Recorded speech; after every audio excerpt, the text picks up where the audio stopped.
Hello everyone. तो आज की हम वीडियो में डाइवर्सिटी इन लिविंग ऑर्गेनिजम्स में किंगडम एनिमेलिया की जो बेसिक कैरेक्टरिस्टिक्स हैं, जिसके बेस पे जब आप आगे पढ़ते हैं कुछ इंपॉर्टेंट टर्म्स आपको देखने को मिलती हैं। आज हम उन बेसिक्स को क्लियर करेंगे, प्रॉपरली किंगडम एनिमेलिया की कैरेक्टरिस्टिक्स को डिस्कस करेंगे डिटेल में। अब ये चीज आपको चाहे 9th क्लास में आपको डाइवर्सिटी इन लिविंग ऑर्गेनिजम्स आता है, आप वहां से भी पढ़ सकते हो, इसको वहां भी अप्लाई कर सकते हो। यही चीज अगर आपने बेसिक्स करने हैं डाइवर्सिटी में, वहां भी आपको हेल्पफुल होगी, जैसे कि नीट वगैरह हो गया। आगे आप जैसे कि जोलॉजी बैकग्राउंड रखते हो तो everywhere it will help you, because basics अगर हम बात करें तो कुछ इंपॉर्टेंट टर्म्स के जो मतलब है वो पहले क्लियर होने जरूरी है। So let's start. ओके, तो सबसे पहले अगर हम किंगडम एनिमेलिया की बात करते हैं, सबसे पहले हम डिवाइड करेंगे on the basis of cell. On the basis of cell का मतलब क्या हुआ, हमें पता है कि जो एनिमल्स हैं उनको हम दो कैटेगरीज में डिवाइड करते हैं। एक हमारे पास होते हैं यूनिसेलुलर और एक हमारे पास होते हैं मल्टीसेलुलर।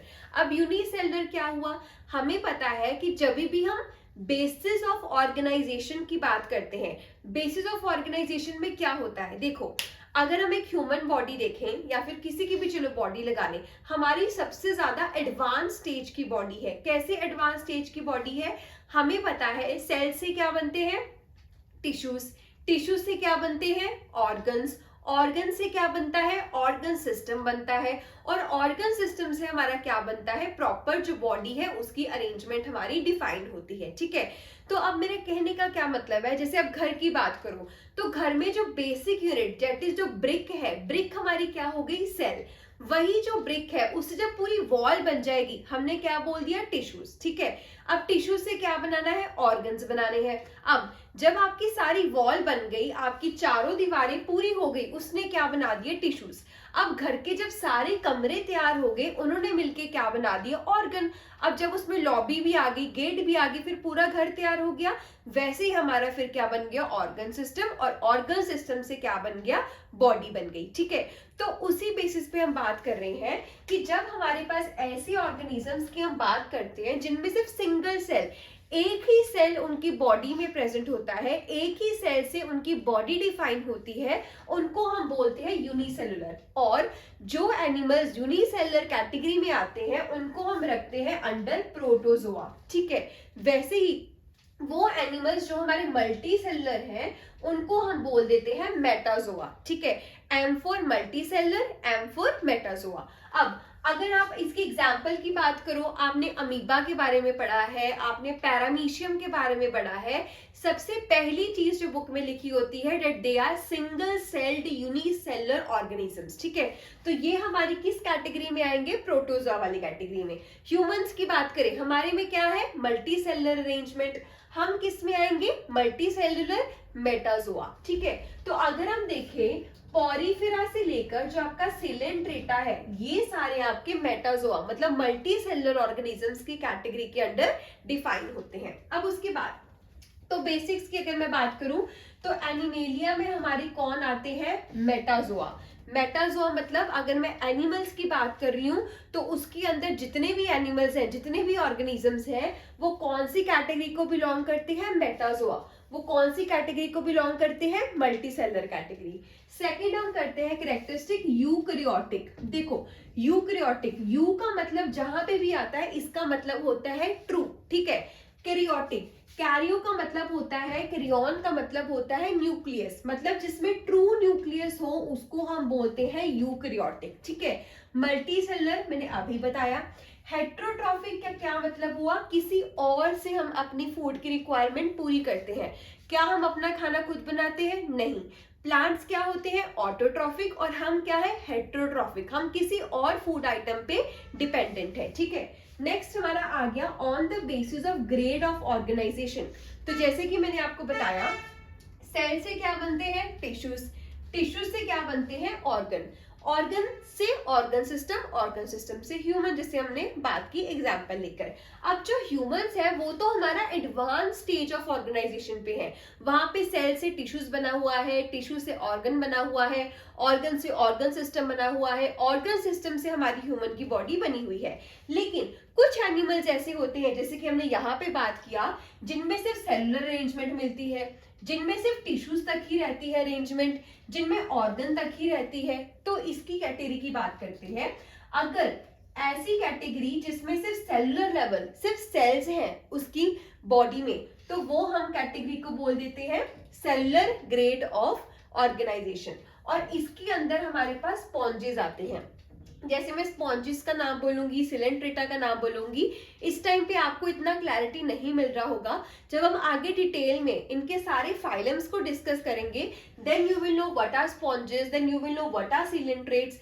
अब इन सभी का मतलब क्या है, क्योंकि जब आप फाइलम्स की डिटेल स्टडी करेंगे वहां पे हम सिर्फ ये बोलेंगे they have tissue grade, they are acoelomate or they are pseudocoelomate, they are metazoans, they are protozoans, ठीक है, they are radiata category, bilateral category। तो वहां पे ये टर्म्स को क्लियर होना बहुत जरूरी रहता है, तो इसीलिए हम इस चीज को पढ़ रहे हैं। तो नेक्स्ट हमने किया सेलुलर ग्रेड, एग्जाम्पल हो गई हमारी स्पॉन्जेस। फिर आया हमारे पास टिश्यू ग्रेड, ऐसे ऑर्गेनिजम्स जिनमें जो लेवल ऑफ ऑर्गेनाइजेशन है वो सिर्फ टिश्यूज तक ही लिमिटेड रहती है। इसकी एग्जांपल होगी सिलेंट्रेटा हो गया। फिर हमारा आ गया ऑर्गन, मतलब जिनमें ऑर्गन्स तक हमारी लेवल ऑफ ऑर्गेनाइजेशन है, इसमें एक्सेप्ट स्पॉन्जेस और सिलेंट्रेट सारे हमारे आ गए, ठीक है, okay. Next is body symmetry के बेसिस पे भी हम एक कैरेक्टरिस्टिक पढ़ते हैं। अब आगे करोगे कि सपोज मैं कोई फाइलम का नेम बोल रही हूँ कि ये हमारे बाइलेटरल है, ये हमारे रेडियल है, तो ये कंफ्यूजन भी काफी होती है। So what is the difference in radial and bilateral symmetry. देखो, अगर हम रेडियल की बात करें, रेडियल सिमेट्री क्या होती है कि अगर आप किसी ऑब्जेक्ट को किसी भी प्लेन में काटो और अगर आप उसको किसी भी प्लेन में काटोगे, उसकी क्या बनेगी, मिरर इमेज बनेगी। जैसे कि सपोज मैंने ये डायग्राम आपको दिखाया है, अगर मैं इसको इस प्लेन में काटूं तो भी इसकी मिरर इमेज बनेगी, ठीक है। अगर मैं इसको इस प्लेन में काटूं तो भी इसकी मिरर इमेज बनेगी। मतलब कि अगर आप इसको किसी भी उसमें काटोगे, प्लेन में काटोगे, तो इसकी आपको क्या दिखेगी, मिरर इमेज दिखेगी, ठीक है, मिरर इमेजेस ऑफ टू। सो ऐसे एनिमल्स जिनमें रेडियल सिमेट्री हमारे पास होती है उनको हम रेडिएटा के अंदर रखते हैं। जैसे कि एग्जांपल में जेलीफिश हो गया, कोरल्स आपके हो गए, ठीक है। तो रेडियल सिमेट्री कौन सी होती है कि अगर आप उनको किसी भी प्लेन में काटते हो उनकी क्या बनती है, मिरर इमेज बनती है। लेकिन बाइलेटरल सिमेट्री, देखो बाय का मतलब होता है टू, ठीक है। बाइलेटरल में क्या हुआ कि आप एक ही प्लेन में काट सकते हो और एक प्लेन में जब आप काटोगे आपको दो मिलेंगे, एक लेफ्ट हाफ मिलेगा, एक आपको राइट हाफ मिलेगा। जैसे कि मेरी बात करूं, अगर मैं आज सेंटर से हम अगर काटते हैं तो एक राइट हाफ मिलेगा, एक हमें लेफ्ट हाफ मिलेगा। तो ये हमारी कौन सी सिमेट्री हो गई, बाइलेटरल सिमेट्री, ठीक है। तो this is the difference between radial and bilateral. Bilateral में दो हाफ्स बनेंगे, लेफ्ट और राइट वाला हाफ। अब जब मैं इसको यहां से कट करूंगी, ठीक है, तो ये वाला हाफ हो गया और ये वाला हो गया, ये हमारी होगी बाइलेटरल। लेकिन वही हमने रेडियल में क्या बोला, आप किसी भी प्लेन में कट करो आपको क्या मिलेगा, मिरर इमेज वहां पे मिलेगी, ठीक है, मिरर इमेज मिलती है इन केस ऑफ रेडियल। जैसे कि मैंने यहाँ पे बनाया कि इस प्लेन में काटोगे तो भी मिरर इमेज है, इस प्लेन में काटोगे तो भी इन दोनों की मिरर इमेज मिलेगी, ठीक है, इस प्लेन में काटोगे तो भी मिरर इमेज बनेगी। ये डायग्राम थोड़ी सी लाइक बोर्ड पे ड्रॉ करने की वजह से आपको समझ नहीं आएगी, तो अगर आप गूगल पे जाके सर्च करोगे रेडियल में, you will know the answer कि मैं कैसे मिरर इमेजेस की बात कर रही हूँ।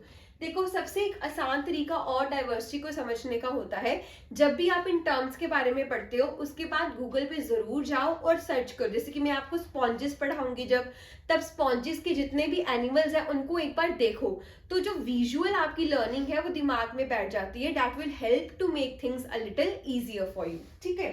तो ये हमारा हो गया बॉडी सिमेट्री के बेसिस पे कि हमारे पास बाइलेटरल सिमेट्री होती है और एक हमारे पास रेडियल सिमेट्री होती है।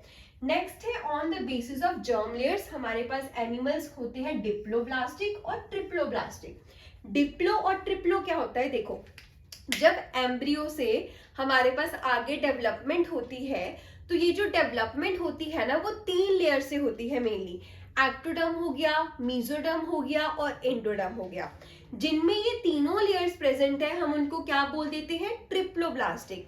जिनमें 2 लेयर्स प्रेजेंट है उनको हम क्या बोल देते हैं, डिप्लोब्लास्टिक। ठीक है, तो हम ये बोल देते हैं कि जो ज्यादा एडवांस्ड एनिमल्स हैं उनमें तीनों लेयर्स प्रेजेंट है, लेकिन जो कम एडवांस्ड है उनमें डिप्लोब्लास्टिक ही दिखती है। जैसे कि कोई भी 2 लेयर्स प्रेजेंट होंगी, तीनों प्रेजेंट हमारे पास नहीं होगी। वहीं पे अगर एक्टोडर्म भी है, मेसोडर्म भी है, एंडोडर्म भी है, ये हमारी क्या होती है, ट्रिप्लोब्लास्टिक। अब इन लेयर्स की इंपॉर्टेंस क्या है, देखो एक्टोडर्म जैसे हो गया, एक्टोडर्म से आपका जो ब्रेन है ये सारा डेवलप होता है। ठीक है, नर्वस सिस्टम डेवलप होता है, एपिथेलियल लेयर डेवलप होती है। एंडोडर्म से आपके विसरल ऑर्गन्स बन जाते हैं। मेसोडर्म हो गया, ठीक है, उससे आपका सर्कुलेटरी सिस्टम हो गया। तो ये जो तीनों लेयर्स है वो आपकी बॉडी के आगे जाके डिफरेंट डिफरेंट ऑर्गन सिस्टम को बनाती हैं।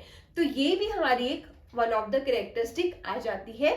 आगे जाके जब हम फाइलम्स को स्टडी करेंगे तो हम इन्हीं कैरेक्टरिस्टिक्स को देखेंगे कि भाई ये डिप्लोब्लास्टिक ऑर्गेनिज्म है, इसमें रेडियल सिमेट्री है, इसमें सेलुलर ग्रेड है, ये हेट्रोट्रॉफिक है, ये मेटाजोआ है या प्रोटोजोआ है। तो ये सारे बेसिस हम बनाने के लिए स्टार्ट कर रहे हैं हमारे बेसिक से।